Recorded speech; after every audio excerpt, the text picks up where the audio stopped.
ఇప్పుడు మనం చాలా వీడియోలు చూసాం.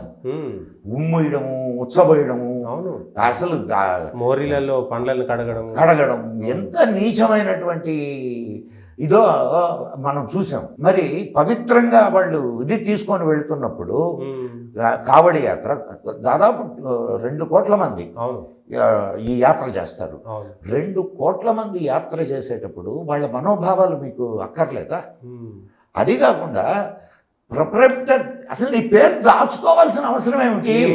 అవును, నీ పేరు దాచుకోవాలి. FSS నిబంధనలు, ఫుడ్ సేఫ్టీ వాళ్ళ నిబంధనల ప్రకారము నువ్వు లైసెన్స్ అక్కడ పైన చూపించాలా? అవును, చూపించాలా? ఎవరి పేరు మీద లైసెన్స్ ఉంది, ఏంటి దానికి నీకు ఎప్పటిదాకా ఉందని ఇప్పుడు అదే మీరు అన్నట్టు కోర్టు మాట చెప్పారు కాబట్టి, నిన్న కోర్టులో ఉన్నటువంటి ఒక ధర్మాసనం ఉన్నటువంటి జడ్జి గారు ఒక మాట మాట్లాడుతూ, నేను కేరళలో ఉన్నప్పుడు అక్కడ ముస్లిం హోటల్స్కి వెళ్ళినా అక్కడ వెజిటేరియన్ చాలా బాగా చేసిర్రు అనేటువంటి మాట ఎట్లా ఆయన ఒక వకాలత పుచ్చుకుంటారు?